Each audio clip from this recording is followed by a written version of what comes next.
408장 한 번 더 찬양하도록 하겠습니다. 408장입니다.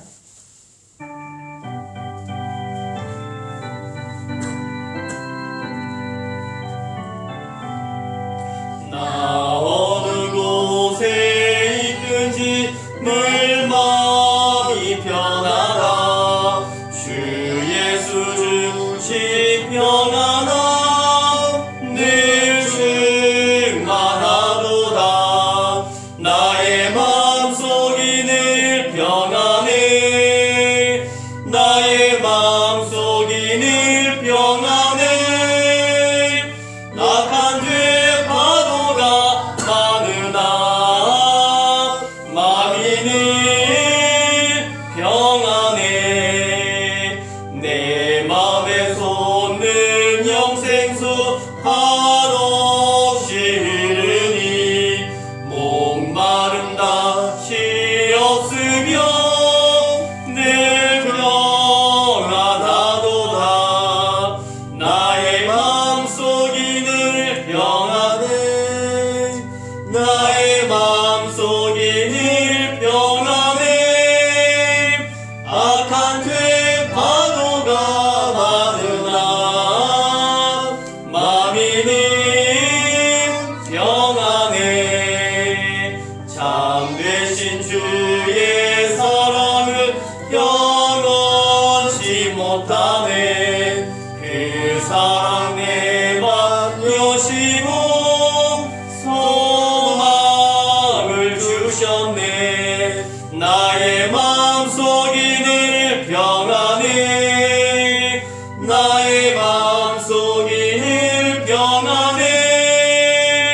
악한 죄 파도가 많으나 마음이 늘 평안해. 주 예수 온갖 고난을 왜 몽소당했나. 주 함께 고난 받으면 면류관 얻겠네. 나의 마음속이 늘 평안해. 나의 마음속이 늘 평안해. 악한 죄 파도가 많으나 마음이 늘 평안해. 아멘. 아멘. 우리 고린도 후서 1장을 읽겠습니다. 고린도 후서 1장 우리 12절에서 14절까지입니다.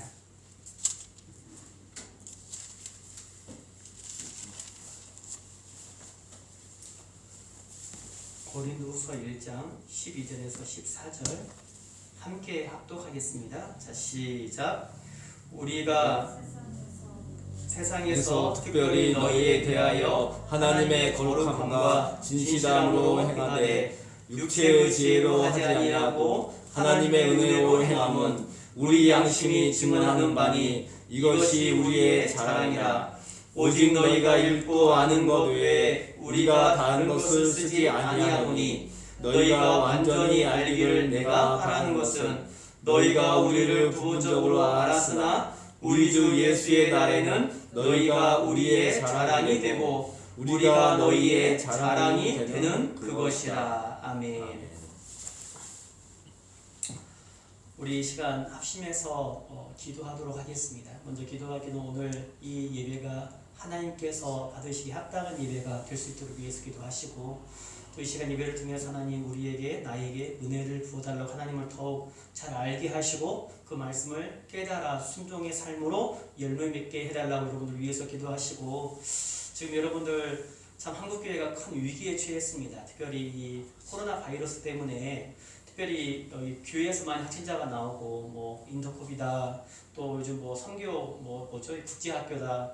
그래서 요즘 참 이 기독교에 대한 시선이 굉장히 차갑습니다. 참 전도의 문이 막히고 참 교회가 이 세상 가운데 영광을 드러내야 되는데 그러지 못하고 있습니다. 하나님 교회들을 사용하여 주시고 다시 한번 이 세상 가운데 하나님의 영광을 드러내는 그런 기회로 쓰임받게 하여 주시옵소서. 함께 놓고 기도하시고요. 말씀을 전하는 저를 위해서 함께 기도하시고 제가 마무리 기도하도록 하겠습니다. 기도하겠습니다. 하나님 아버지 은혜를 감사합니다. 오늘 우리를 사랑하사 이렇게 주님께 나오게 하시고 주님 앞에 아버지 신령과 진정으로 예배할 수 있도록 은혜를 걸어주심을 감사합니다. 하나님 비록 적은 무리오나 이 시간에도 우리가 합심하여 아버지 열심으로 하나님 앞에 예비하며 영광을 올려드리기를 소원하오니 이 시간 이 먼 인자해 주시옵시고 주의 백성들의 예배를 통하여서 주님 영광으로 받아주시옵소서. 특별히 이 시간에 예비하는 주의 백성들을 불쌍히 여기주사 아버지 이 시간에도 하늘의 신령한 은혜를 마음으로 누리는 복된 예배 되게 하여 주시옵시고 이 시간에도 하나님을 만나며 말씀을 통하여서 주의 진리 말씀이 깨달아지고 순종하여 많은 열매를 맺도록 주여 축복하여 주시옵소서. 특별히 아버지 지금 한국교회가 참으로 큰 위기에 빠져 있습니다. 하나님 전도의 문이 막히고 있습니다. 사회에 대한 교회에 대한 사회 시선이 차가워지고 있습니다. 냉담해지고 있습니다. 하나님 불쌍히 여겨주시옵시고 초대교회가 모든 백성으로부터 칭찬받는 교회가 되었던 것처럼 다시 한번 무하던 자리로 헌신의 자리로 정말로 그러한 자리로 나가게 하사 한국교회가 이 세상 속에서 이 사회 속에서 하나님의 영광을 드러내며 정말로 영향을 미치는 그러한 교회가 될 수 있도록 도와주시옵시고 은혜를 풀어주시옵시고 주님 역사하여 주시옵소서. 아버지 이 시간 간절히 기도드립니다. 아버지 코로나 바이러스 속에 사라지게 하시며 아버지 정말로 이 시간 말씀 중하는 종에게도 말씀의 능력과 권세를 도와해 주시옵시고 이 모임 가운데 하나님 임재하사 영광을 받아주시옵시고 크신 은혜 베풀어 주시옵소서. 감사하며 예수님 이름으로 기도드리옵나이다. 하나님 아버지 은혜를 감사합니다. 우리를 지난 3일 동안도 하나님의 날개 아래 지키시고 부하셨다가 또 이렇게 3일밤 예배로 모이게 하시고 하나님 앞에 영광을 돌리게 하시니 진심으로 감사합니다. 하나님 이 시간에도 우리의 마음을 다하여서 뜻을 다하여서 정성을 다하여서 하나님께 예배하는 일에 부족함이 없도록 인도하여 주시옵시고 오직 하나님만이 영광을 받아 주시옵소서. 하나님 이 시간 예배하는 주의 백성들을 불쌍히 여겨 주시옵시고 말씀을 통하여 하나님이 누구신지 분명히 알게 하시고 하나님의 뜻을 분명히 깨닫게 하사 순종하여서 많은 열매를 맺는 주의 백성 되게 하여 주시옵소서. 아버지 지금 세상 속에 이 코로나 바이러스로 인해 많은 사람들이 큰 고통 가운데 어려움 가운데 아버지 처해 있습니다. 주여 불쌍히 여겨 주시옵시고 속히 이 바이러스가 사라지게 하사 일상 회복되어지며 우리의 예배가 회복되어질 수 있도록 주여 도와주시옵소서. 그래 하나님 아버지 이렇게 코로나 바이러스가 또 교회에 관련된 단체에서 많이 일어남으로 말미암아 하나님 정말 교회에 대한 그런 시선이 점점 더 차가워지고 있습니다. 하나님 이 모든 것이 우리의 부족과 잘못인 줄 믿습니다. 하나님 다시 한번 한국교회가 더욱더 섬기고 낮은 자리로 내려가게 하사 이 세상 가운데 빛과 소금의 역할을 감당하여 칭찬받는 교회 되게 하시며 정말 초대교회가 온 백성들로부터 칭찬을 받았던 것처럼 하나님 우리 한국교회가 우리 예일교회가 이 지역에서 믿지 않는 사람들로부터 칭찬받는 교회 될 수 있도록 주여 도와주시옵소서. 아버지 이 시간에도 종을 붙잡아서 주의 말씀 증거한 일에 부족함이 없도록 성령으로 충만하게 하여 주시옵시고 이 시간 전원자나 말씀을 듣는 자 비창 안에 큰 은혜의 시간이 될 수 있도록 주님 역사하여 주시옵소서. 이 모든 말씀 예수님 이름으로 기도드리옵나이다. 아멘. 할렐루야. 아멘. 우리 고린도전서 우리 세 번째 시간을 맡고 있는데요. 우리 고린도 전서를 우리 과거에 보았고 이제 후서를 보고 있는데요. 고린도 후서는 고린도 전서가 먼저 쓴 서신이라면 고린도 후서는 고린도 전서를 쓴 이후에 나중에 쓴 서신이라고 해서 고린도 후서라고 이렇게 이름이 정해졌습니다. 그리고 우리가 지난 시간 3절부터 11절까지 말씀을 통해서 사도 바울이 당한 고난의 의미를 우리가 살펴보았습니다. 사도 바울은 참 심한 고난, 심한 환난을 많이 당했습니다. 우리가 사도 바울을 참 믿음의 사람으로 또한 선교의 초석을 놓았던 사람으로 기억하지만 그만큼 그는 많은 환난과 고난을 당했습니다. 특별히 여러분들 우리 1장 8절에 보니까요. 힘에 벽도로 심한 고난을 당하여 살 소망까지 끊어지고 얼마나 큰 고난을 당하든지 살 소망조차 그가 갖지 못하는 그러한 환난 속에 있은 적도 있었습니다. 여러분 그런데 오늘 사도 바울이 이처럼 자기가 만난 환난과 고난의 이유가 무엇입니까? 자기의 유익을 위해서, 자기의 만족을 위해서, 더 많은 것을 누리기 위해서 여러분들 이런 고난을 만난 것이 아니라 오직 그리스도와 복음을 위해서. 여러분 사도 바울이 이 고난을 피할 수도 있었어요. 실은 피하면 피할 수 있었습니다. 그러나 여러분 그는 믿음을 쫓아서 오직 말씀과 복음을 위해 살다 보니, 살기를 결단하다 보니 그 가는 길 가운데 많은 어려움을 만나고 많은 고난을 당할 수밖에 없었습니다. 여러분 그런데 사도 바울은 이 고난을 그는 다른 의미로 해석합니다. 바로 고난이 깊을수록, 고난이 클수록 뭐가 커요? 하나님의 위로가 크다라고 이렇게 저와 여러분들에게 고백했지요. 우리 함께 6절 말씀 읽어보겠습니다.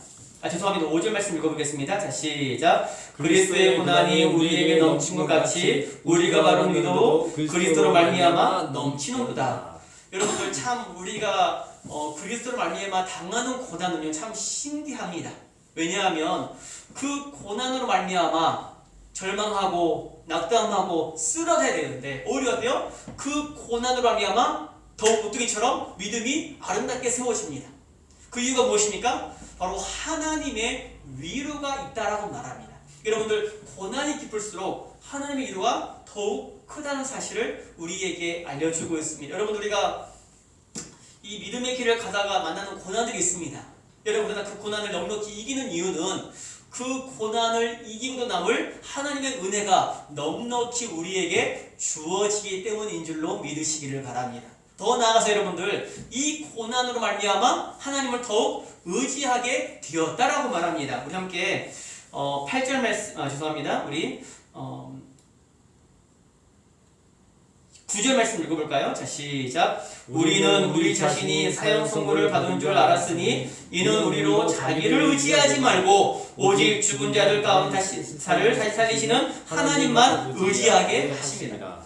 여러분 이 고난으로 말미암아 사도 바울이 하나님만을 의지하게 되었다라고 말합니다. 여러분 그러니까 우리 옛말에 비온 뒤에 땅이 굳어진다는 말이 있잖아요. 마찬가지로 여러분들 고난은 우리에게 아픔을 주지만 그만큼 우리의 믿음이 어때요? 성숙하고 단련되어지고 여러분들 큰 믿음으로 성장한다는 말이죠. 그래서 이 고난으로 말미암아 더욱 하나님만을 의지하게 하려 하십니다. 마지막으로 여러분들 이 고난으로 말미암아 오늘 11절 말씀이니까요. 너희도 우리를 위하여 간구함으로 도우라. 결국 여러분 고난 만난 자는 하나님께 기도함으로 나아가야 된다는 사실을 우리에게 알려주고 있습니다. 그래서 야고보서에 보니까요. 고난 당한 자가 있는 자는 기도할 것이요 라고 말씀하고 있습니다. 여러분 우리가 내가 고난 당한 주의 이름으로 우리가 복음으로 말미암아 믿음으로 살다가 여러 고난을 만날 때 여러분 그때가 바로 여러분들 기도하는 때인 줄로 여러분들 꼭 기억하시기를 바랍니다. 여러분 본문에서도 우리를 위하여 간구하라. 다시 말하면 여러분들 자신을 위해서 기도해 줄 것을 부탁한 거예요. 근데 사도 바울이 이렇게 부탁할 때에는 자기는 아무것도 안 하고 여러분들 기도 부탁했을까요? 자기는 더 여러분들 기도에 집중하면서 또 자신이 이러한 고난을 이길 수 있도록 기도 부탁을 다른 성도에게 했다는 사실을 우리에게 알려주고 있습니다. 여러분 이것을 통해서 여러분 고난 당하는 자는 바로 하나님께 기도로 나아가야 된다는 사실을 바로 오늘 성경은 우리에게 말씀하고 있습니다.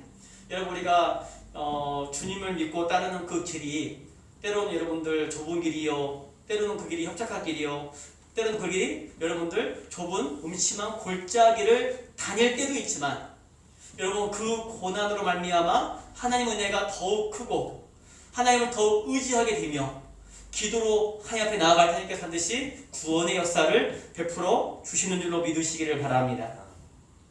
여러분 이처럼 환난 때마다 위로를 주심으로 능히 고난을 이기게 하시는 하나님을 찬양하고 감사한 바울은 이제 본문에서 실은 이제 본문 우리 12절부터 24절까지에 있는 말씀을 통해서 바울이 고린도 교회 방문 일정이 바뀌어지게 된 이유를 설명하고 있습니다.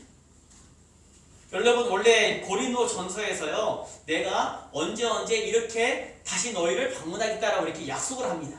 그런데 그 일정이요 바뀌어지게 되었어요.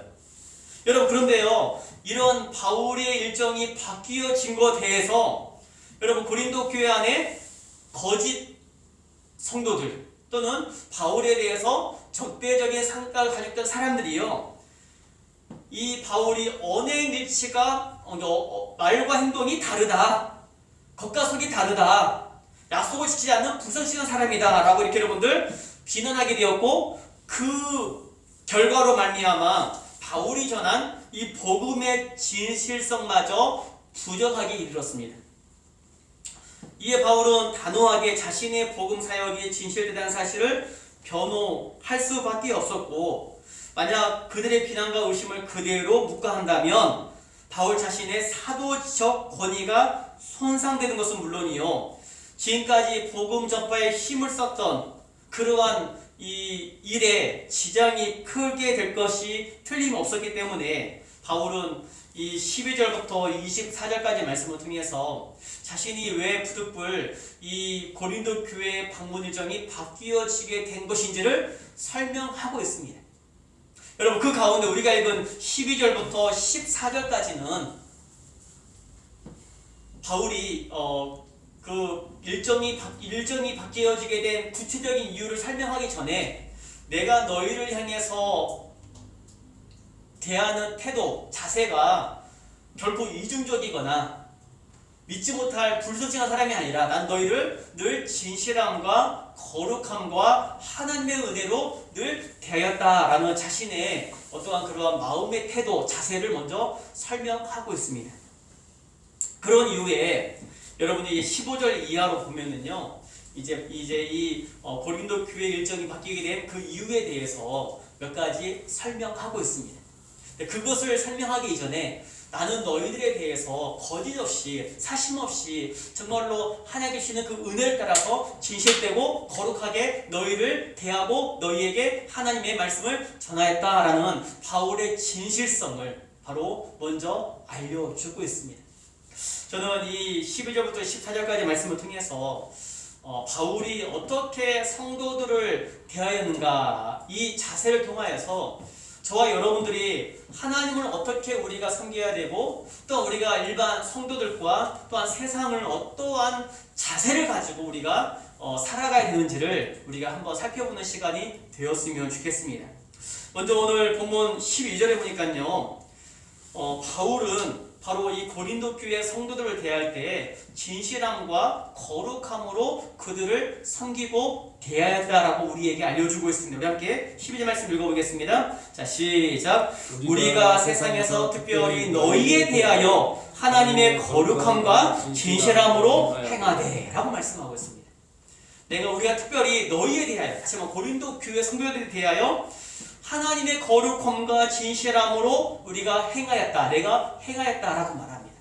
당시 여러분들 이 사도 바울의 이 고린도 교회 일정이 바뀌게 된 어떤 이런 이유로 말미암아 그것을 책잡아서 사도 바울을 반대했던 사람들이 사도 바울인처럼 말과 행실이 다른 이주적인 사람이다, 믿을 수가 없는 사람이다 라고 이렇게 여러분들 모함할 때 사도 바울은 그 모함 소리를 이미 듣고서 나는 지금까지 너희에 대해서 거룩함과 진실함으로 대하였다, 행하였다. 근데 여러분들 인간적인 진실함이 아니라 하나님의 거룩함과 진실함으로 내가 너희를 대하고 너희에게 행하였다라고 말합니다.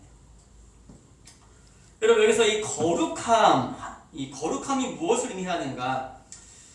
여러분 이 거룩함이 우리가 생각하는 어떠한 영적인 거룩함, 그러니까 뭐 깨끗한 그런 의미보다도요, 윤리적이고 도덕적인 정직성을 말합니다. 다시 말하면 내가 너희를 대할 때 정직하고 솔직하게 대하였다 라는 말입니다. 또 여러분 진실함이라는 단어가 나오는데요, 이 진실함의 의미는요, 투명하여 섞임이 없는 성실한 마음의 태도를 말합니다. 여러분 그러니까 이 거룩함과 진실함을 통하여서 바울이요, 소생생활로 겉과 속이 다른 이중적인 태도를 가지고 그들을 대한 것이 아니라 바로 여러분들 깨끗하고 그리고 성실하고 진실하고 정직한 마음으로 바로 그들을 대하고 그들에게 하나님의 말씀을 전했다는 사실을 우리에게 말씀하고 있습니다. 여러분, 이와 같은 사실을 통해서요, 저와 여러분이요, 먼저는 하나님을 대할 때, 하나님을 섬길 때, 또 우리가 성도와 세상 사람들을 대할 때 여러분들 이중적인 모습을 가지고 속은 싫은데 겉은 좋은 척이 아니라 여러분들 진실함과 거룩함으로 바로 우리가 하나님을 섬기고 그리고 세상과 사람들을 섬기게 된다는 사실을 우리에게 알려주고 있습니다. 여러분, 특별히 여러분들 그리스도인은요, 하나님을 섬길 때요, 정직하게 진실되게 섬겨야 합니다. 다윗은 시편 51편에서요, 하나님이여 내 속에 정한 마음을 창조하시고 내 안에 정직한 영을 새롭게 하소서라고 말합니다. 다윗이 왜 이러한 고백을 했을까요? 내 안에 정직한 영을 새롭게 하옵소서. 여러분, 다윗이 이렇게 고백하게 된 이유는요, 다윗이 이 고백을 하기 전에요, 여러분 죄를 범합니다. 죄를 범해요. 밧세바를 범하고 이 밧세바의 이 남편인 우리아를 사주하여서 죽게 만듭니다. 그런데 여러분, 그의 마음은요, 돌덩이처럼 굳어져가지고요, 그것이 죄인 줄도 알지 못하고 회개하지도 못했습니다. 그런데 여러분, 나단 선지자의 지적으로 말미암아 그때서야 그의 마음이요, 그의 심령이요, 하나님의 음성을 듣고서 여러분들 그가 깨어지고 부서지게 해서 자신의 죄를 고백하게 됩니다. 여러분, 시편 50편은요, 이처럼 자신의 죄에 대한 고백을 담고 있는데요, 그때 그는 고백하기를 내 안에 정직한 영을 새롭게 하옵소서. 내가 나의 죄를 부정하고 인정치 아니하고 거짓으로 일관했지만 하나님, 이제는 내 안에 정직한 영을 새롭게 하사 하나님을 정직하게 섬기게 하시고 또한 주의 백성들에 대해서 정직하게 하나님 대하게 하여 주시옵소서. 여러분, 이렇게 고백하고 있는 거예요. 여러분, 복음서에 보면요, 종교 지도자들이 나옵니다. 여러분, 예수님께서 이들을 향해서 외식하는 자라고 말하요. 외식하는 자, 종교 지도자를 향해서. 왜 예수님께서 이들을 외식하는 자라고 했을까요? 여러분, 외식이라는 단어가요, 배우라는 의미를 가지고, 배우, 헬라어로 배우. 여러분, 배우가 누굽니까? 무대 위에서 자신이 아닌 다른 사람의 모습을 여러분들 가짜로 연기하는 사람이잖아요. 여러분, 예수님께서 당시 종교 지도자에게서 외식하는 자들이라는 말은요, 여러분 그들의 본 모습을 안 보여준다는 거예요. 다른 모습을 보여준단 말이에요. 이거 무슨 말입니까? 그들이 여러분 외적으로요, 거룩한 척, 경건한 척 했습니다. 그래서 11조를 온전히 드린다고 그랬고, 여러분 기도를 여러분 그들은 어때요? 오랫동안 기도했습니다. 또 그들은 어때요? 율법을 철저하게 지킨다고 하였습니다. 여러분, 그런데 그 속에는 뭐가 없어요? 하나님에 대한 사랑이 없어요. 사랑이 없어요. 다시 말하면 여러분들, 사람들에게 그들이 이 소위 신앙이 좋은 것처럼 보여줄 따름이지 그 안에는요, 하나님에 대한 믿음도 없고 사랑도 없었습니다. 여러분, 그래서 예수님께서 그들을 향해서 바로 외식하는 자라 책망했습니다.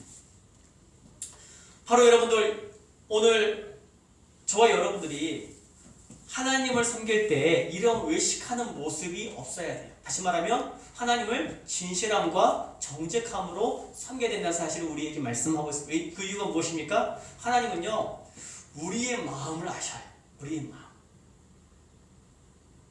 사람은 사람을 속일 수 있습니다. 그죠? 그러나 하나님은 우리의 중심을 보신다고 했고 우리의 마음을 살피신다라고 말씀하고 있습니다. 세상 말에요. 물길은 알아도요, 사람 마음속을 모른다고 그럽니다. 그 정도로 사람 마음은요, 알 수가 없어요. 실은요, 나도요, 내 마음을 잘 모를 때가 많아요. 그러니까 스스로가 어때요? 스스로를 속는 거예요. 여러분, 우리 하나님은요, 우리의 중심을 아시고 우리의 중심을 보시는 분이에요. 그렇기 때문에 저와 여러분들이 세상 사람의 눈, 다른 사람의 눈은 속일지라도 하나님은 속일 수가 없습니다. 왜냐하면 하나님은 불꽃 같은 눈으로 우리의 중심과 마음을 살피시는 분이시기 때문입니다.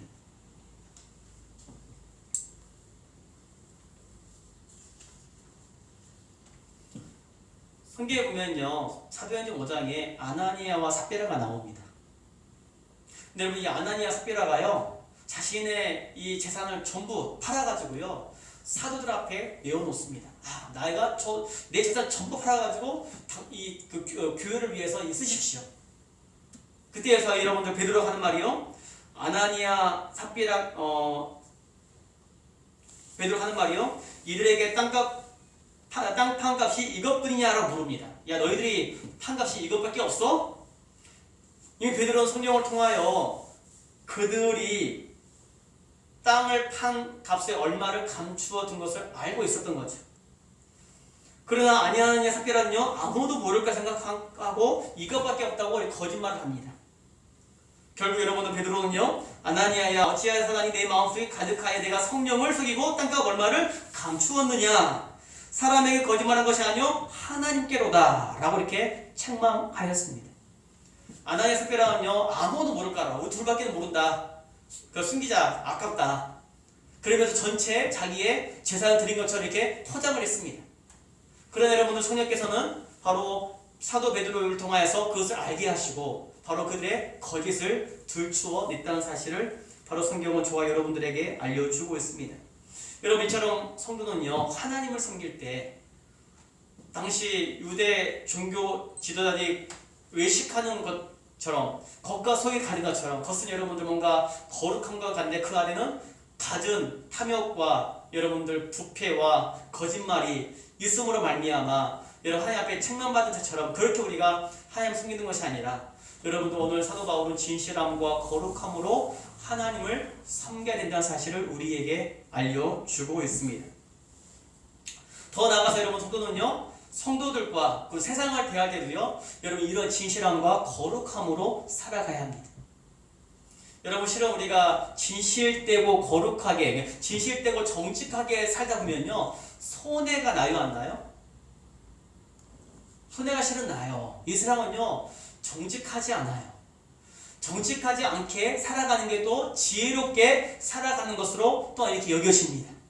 우리 여러분 정직하게 살려고 하고 진실되게 살려고 하면요, 손해를 보는 경우도 많습니다. 제가 옛날에 대학교 때 전기기사 1급 자격증이 있었어요. 그걸 맡기면 한 달에 30만 원 정도의 자격증 대여비를 줍니다. 여러분들 대학교 때 여러분 그 돈은요, 한 달 생활비예요. 저한테는 다 그걸 짱에 있는 다들 여러분들 그것을 이렇게 맡겨가지고 여러분 돈을 받았습니다. 그게 법적으로는 이게 불법이죠. 근데 암암리에 그런 일들이 이렇게 잘 이렇게 이루어졌었습니다. 저도 이제 자격증을 딴 다음에 대여를 했죠. 근데 마음에 이게 성도는 마음에 신앙 양심이 있어요. 세상 사람들은요, 일반적인 양심이 있는데요, 성도는요 신앙 양심이 있어요. 사실 신앙 양심이 무엇입니까?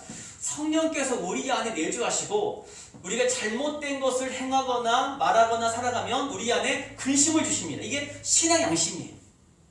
세상 사람들은 전혀 잘못된 걸 생각 안 하는데, 여러분 예수 믿는 사람은요 그 안에 어때요? 잘못 생각하면 그 안에 여러분들 근심이 있습니다. 이게 바로 신앙 양심입니다. 내 마음 가운데 야, 너 예수 믿는 사람이 그렇게 하면 돼? 여러분 이 마음이 드는 거예요. 두 달 만에 제가 그 회사 상무님께 가가지고요, 제가 그랬습니다. 상무님, 저 그거 다 돌려주세요. 상무님이 나한테 왜 그냥 묻더라고요. 제가 실은 교회 다니는 사람인데 마음에 도저히 갇혀있는 게 와가지고 안 되겠다고. 근데 그때 그 하신 말씀이요, 야, 모든 사람 다 그렇게 하는데 왜 유별나게 너도 이렇게 믿냐? 내가 볼 때 그분도 교회를 다녔던 것 같아. 그래도 내 마음에 이미 양심에 꺼리 끼는데 어떻게 못하겠다라면서 그래도 주십시오 하고 내가 그걸 도로 반납해서 가져갔습니다.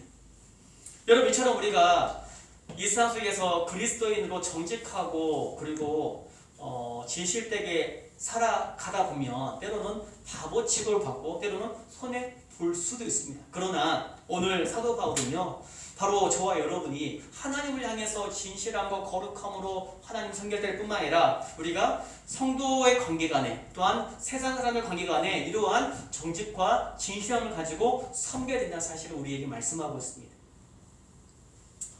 여러분들 만약에 우리가 이 정직함과 진실함을 잃어버리면 어떻게 될까요? 성도 간에도 문제가 생기지만요, 더 중요한 것은요, 세상이요 교회를 신뢰하지 않습니다. 여러분 지금 오늘 인터넷에 어떠한 뉴스 뜬지 아세요? 교회에 대한 사회의 시선이 너무나 차갑다는 이 한 줄의 이 내용이요, 뉴스의 헤드라인을 장식했더라고요. 교회에 대한 사회 시선이 너무 차갑다. 그 이유가 무엇입니까?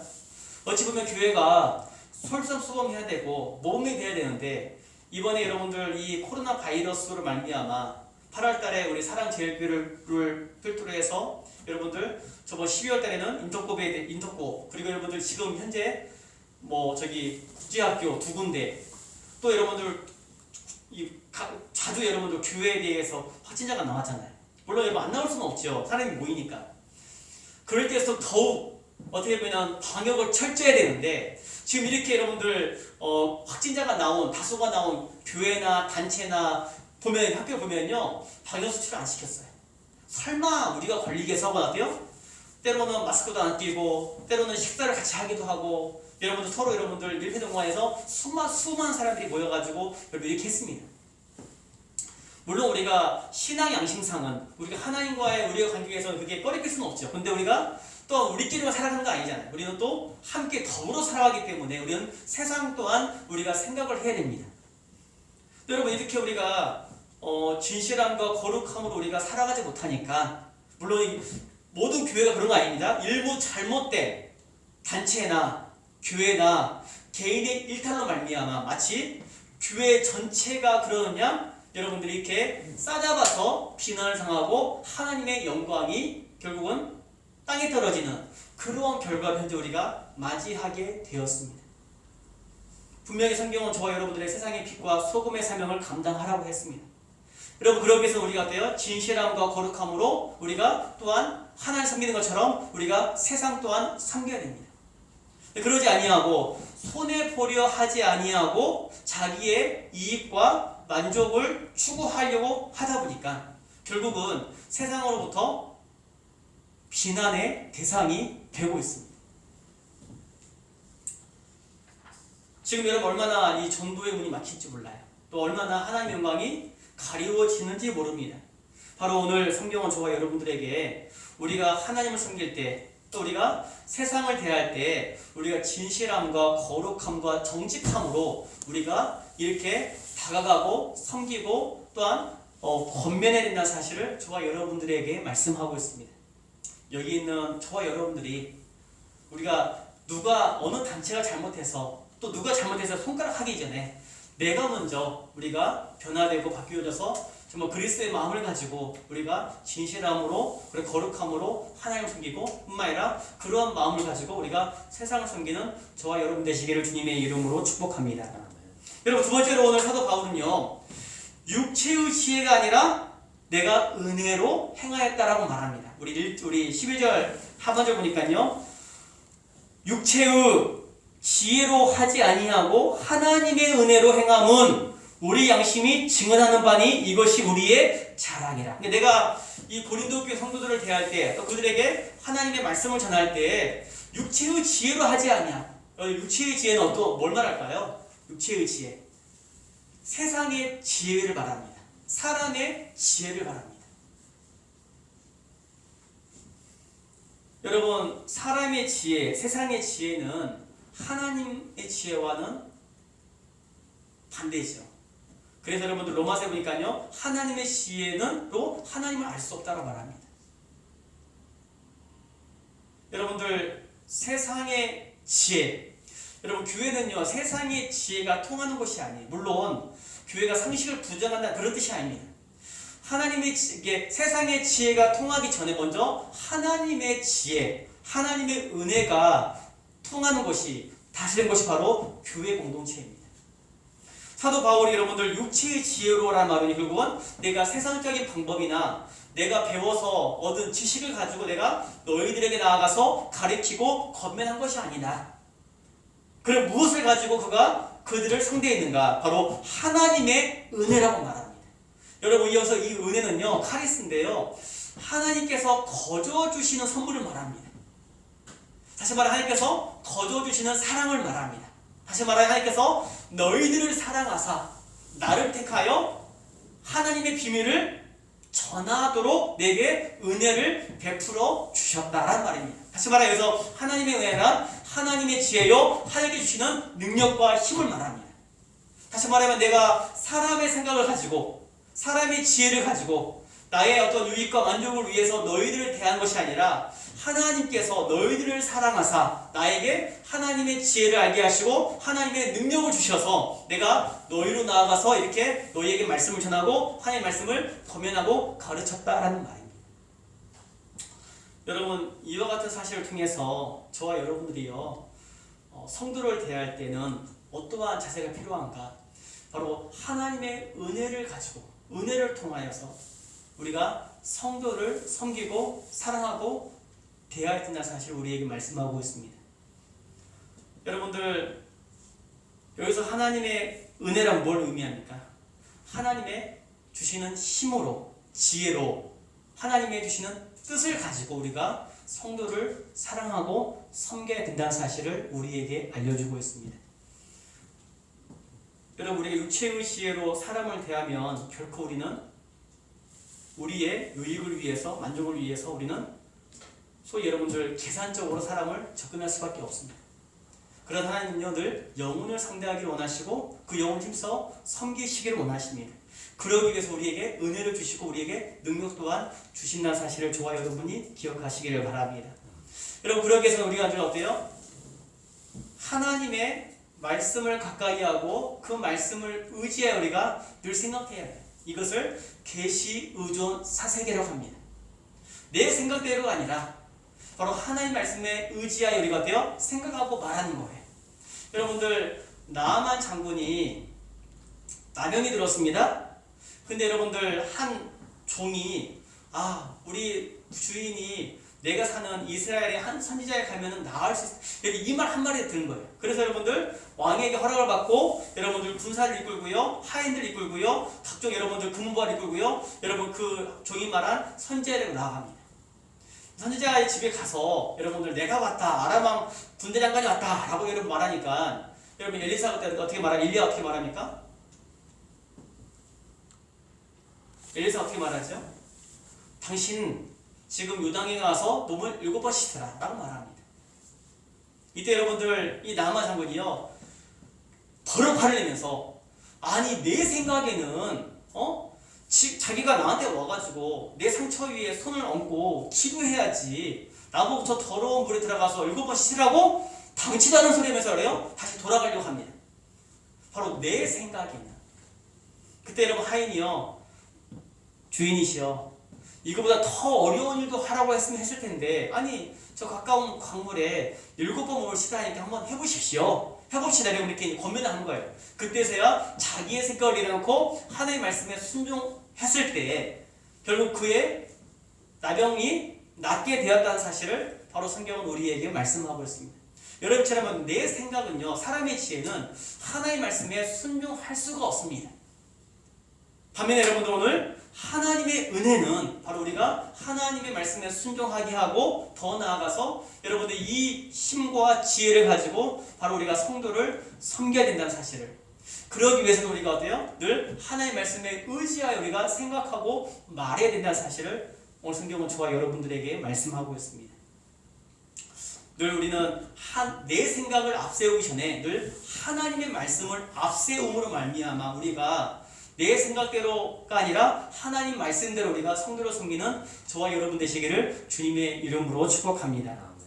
결론적으로 우리 함께 14절 말씀 읽어보겠습니다. 자, 시작. 너희가 우리를 부분적으로 알았으나 우리 주 예수의 날에는 너희가 우리의 자랑이 되고 우리가 너희의 자랑이 되는 그것이라 라고 말합니다. 너희가 완전히 알기를 내가 바라는 것은 13절에서요. 내가 너희가 완전히 꼭 알기를 바라는 것이 있다. 그게 무엇이에요? 너희가 우리를 부분적으로 알았으나 여기 부분적으로 알았다라는 말은 두 가지 의미입니다. 첫 번째는요 너희가 우리에 대해서 많이 모르고 있다라는 뜻이 있고요. 두 번째는요 부분적으로 인정했다라는 의미가 있는데요. 이것은 곧 너희들 중에 일부만이 우리를 알고 있다라는 뜻이에요. 두 가지 의미죠. 하나는 너희들이 우리에 대해서 많이 알지 못하고 또 한 가지는 너희들 중에 일부만이 우리를 인정하고 그리고 알고 있다는 뜻입니다. 그러나 중요한 것은 무엇입니까? 너희가 꼭 알아야 될 사실은 무엇입니까? 우리 주 예수의 날에는 너희가 우리의 자랑이 되고 우리가 너희의 자랑이 되는 그것이라. 비록 너희들이 우리에 대해서 잘 몰라서 때로는 오해하기도 하고 때로는 잘못 알기도 하였지만 주 예수의 날 주 예수의 날은 어떤 날이에요? 주님께서 말씀하신 대로 다시 오시는 그날. 여러분들 구약은요, 여러분들 메시아를 예언했습니다. 메시아가 와서 너희를 구원할 것이다. 그 말씀대로 여러분 예수님께서 2000년 전에 이 땅에 오셨습니다. 그리고 나 여러분 예수님께서 승천하신 다음에 내가 다시 너희에게 오리라 라고 이 재림의 약속을 하십니다. 그리고 신약시대 성도는 어때요? 앞으로 오실 재림이 하실 예수를 우리가 기다리고 있습니다. 바로 예수님께 다시 오시는 그날이 바로 완전한 구원의 날입니다. 이미 예수님께서 2000년 전에 오셔서 십자가에 죽으심으로 여러분 구원을 이루셨고 성취하셨고, 여러분 예수님께 다시 오시는 그날이 바로 구원의 완성의 날입니다. 여러분 우리는 이미 구원받았지만 또 어때요? 앞으로 주님께 다시 오시는 그날 이루어질 완전한 구원을 우리가 바라보고 나아가는 거예요. 바로 오늘 여기서 여러분 주 예수의 날은 바로 주님께서 다시 오시는 그날을 말합니다. 재림의 날을 말합니다. 그때가 되면 너희가 우리의 자랑이 되고 우리가 너희의 자랑이 될 것이라. 너희가 우리의 자랑이 되고 우리가 너희의 자랑이 된다는 말은 무슨 의미일까요? 주님께 다시 오시는 그날에 결국 어때요? 사도 바울의 복음의 말씀대로 너희들이 구원을 받아. 그때서야 어때요? 아, 사도 바울이 말한 게 진실됐구나. 아, 사도 바울이 말한 게 정말로 합당하구나, 맞구나. 그때서야 어때요? 모든 것을 알게 되고 깨닫게 되고 이해하게 된단 말이에요. 또 사도 바울 입장에서는요, 그 예수의 날이 올 때야 여러분들 자기의 헌신과 수고의 열매로 맺어지게 되는, 여러분 이 고린도 교회 성도들로 말미암아 바로 자랑거리가 된다라고 말씀하고 있습니다. 여러분들 우리가 지금 성도를 향해서 헌신하고 수고하는 것 지금은 몰라줍니다. 실은 세상을 향해서 우리가 이런 진실되고 거룩하게 정직하게 살아가는 것 세상 사람이 알아주지 않습니다. 그러나 마지막 날이 되면 하나님께서 여러분들 알아주시고 이루해 주시고 반드시 갚아주시는 줄로 믿으시기를 주님의 이름으로 축복합니다. 아멘. 오늘 이처럼 사도 바울은 이 고린도 교회 성도를 향해서 진실함과 거룩함과 하나님의 은혜로 바로 그들을 섬겼고 대했다라고 말합니다. 이와 같은 사실을 통해서 저와 여러분들이 하나님을 섬길 때, 또 성도를 섬길 때, 또 우리가 세상을 섬길 때 어떠한 자세로 나아가야 하는지를 우리에게 말씀해 주셨습니다. 그것은 곧 진실함과 정직함이요, 세상한 사람의 지혜가 아니라 하나님의 지혜, 하나님의 뜻, 하나님의 말씀을 가지고 우리가 바로 섬기고 그들을 향해서 우리가 나아가야 된다는 사실을 우리에게 말씀하고 있습니다. 이 말씀 우리가 기억하며 우리가 이와 같은 자세를 가지고 우리가 하나님을 섬기고 성도를 섬기고 세상을 섬기는 자로 살아갈 수 있도록 여러분 함께 힘써 기도하며 이 말씀 내에 순종하시는 저와 여러분 되시기를 주님의 이름으로 축복합니다. 아멘. 기도하겠습니다. 하나님 아버지의 은혜를 감사합니다. 오늘 우리에게 주신 말씀을 통해서 바울이 고린도 교회 성도들을 어떻게 대했는지 그 어떠한 그의 자세를 통하여서 우리가 하나님을 섬기고 또 성도를 섬기고 세상을 섬기는 어떤 우리의 자세가 어떠해야 되는지를 우리에게 알게 하시니 감사합니다. 그것은 곧 진실함과 정직함이요 사람의 지혜가 아니라 하나님의 말씀, 하나님의 지혜를 가지고 우리가 섬겨야 된다는 사실을 우리에게 알게 하시니 감사합니다. 우리가 이와 같은 자세로 우리가 섬기고 사랑할 때 세상과 사람들은 우리를 이해하지 못하고 알아주지 못하지만 마지막 날에 반드시 그 일이 밝혀질 것이며 그 수고와 눈물을 주님께서 닦아 줄 줄로 믿습니다. 하나님 우리가 지금 당장을 바라보지 아니하고 나의 유불리를 따지지 아니하고 하나님의 말씀에 순종함으로 말미암아 우리의 이러한 자세를 가지고 우리가 교회와 그리고 세상과 하나님을 섬길 수 있도록 우리에게 은혜를 더하여 주시옵소서. 예수님 이름으로 기도드리옵나이다. 아멘.